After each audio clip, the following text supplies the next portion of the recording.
আসসালামু আলাইকুম। এটিএন বাংলা সংবাদে স্বাগত জানাচ্ছে দিমা নেফারতিতি। প্রথমে জানিয়ে দিচ্ছি ইউসিবির সংবাদ শিরোনাম। সিঙ্গাপুরে গিয়াসউদ্দিন মামুনের অ্যাকাউন্টে 20 কোটি টাকা কিছু অর্থ খরচ করেছেন তারেক, আদালতে এফবিআই কর্মকর্তার সাক্ষ্য।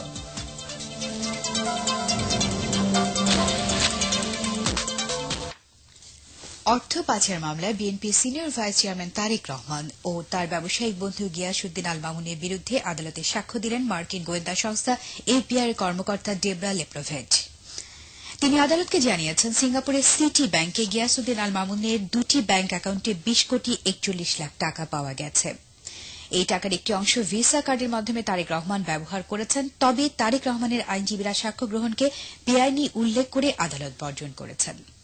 মামলার পরবর্তী তারিখ 8 ডিসেম্বর। মাহমুদুর রহমানের রিপোর্ট।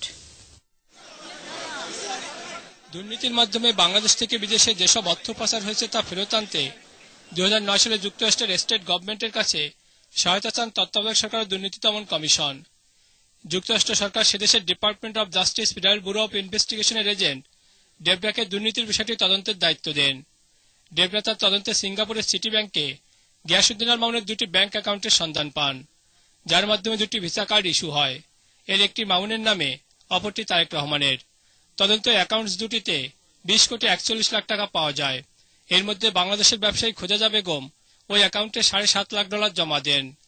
তারেক রহমান এই অ্যাকাউন্ট থেকে ভিসা কার্ডের মাধ্যমে ভ্রমণ, চিকিৎসা, কেনাকাটা বাবদ $50,000 খরচ করেন। 1.5 ঘন্টারও বেশি সময় ধরে আদালতের কাঠগড়ায় দাঁড়িয়ে বিদেশে তদন্ত কর্মকর্তা সাক্ষ্য দেন। পরে তিনি তার তদন্তের যাবতীয় ডকুমেন্ট, তারেক রহমানের পাসপোর্টের ফটোকপি, ভিসা কার্ড, মামুনের ব্যাংক অ্যাকাউন্ট নাম্বার সহ 282 পৃষ্ঠার তদন্ত প্রতিবেদন দাখিল করেন। আদালতে দেয়া ডেবরার সাক্ষ্যের বিবরণ দেন অ্যাডভোকেট আনিসুল হক।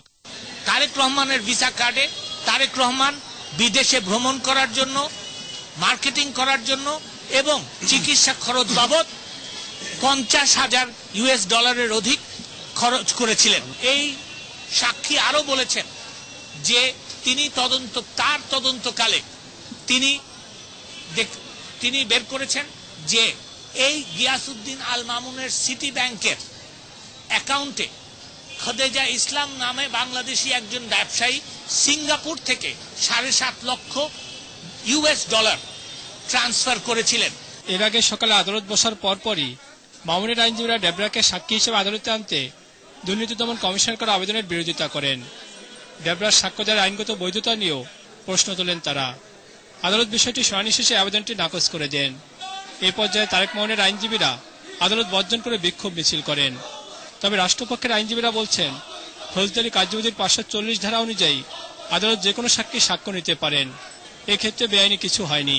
যেভাবে তাড়াহুড়া করে প্রসিকিউশনের আবেদনে এফবিআই এর একজন এজেন্টকে তারা সাক্ষী হিসাবে সাক্ষ্য গ্রহণের জন্য এনেছে, তার ফলে আমার মক্কেলের তার এই কোর্টের উপর আস্থা নাই।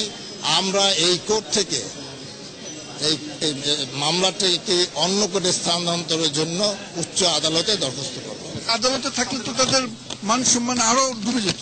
তার কারণ এই সমস্ত ডকুমেন্টারি এভিডেন্স, যেহেতু সমস্ত ঘটনাটা সত্য, সেই জন্য এই সত্যটাকে অ্যাভয়েড করার জন্য, এটার সামনে মুখোমুখি না হওয়ার জন্যই তারা চলে গেছেন। অর্থ পাচারের অভিযোগে BNP senior vice chairman Tarique Rahman ও তার ব্যবসায়ী বন্ধু গিয়াসউদ্দিন আল মামুনের বিরুদ্ধে 2009 সালে মামলা করে দুর্নীতি দমন কমিশন। মামলার অভিযোগে বলা হয়, তারা দুই বন্ধু মিলে 2003 সাল থেকে 2007 সাল পর্যন্ত 20 কোটি 41 লাখ টাকা সিঙ্গাপুরে পাচার করেছেন। তদন্ত শেষে গত বছরের জুলাই মাসে তারেক ও মামুনের বিরুদ্ধে আদালতে অভিযোগপত্র দাখিল করে দুর্নীতি দমন কমিশন। মাহমুদুর রহমান, এটিএন বাংলা, ঢাকা।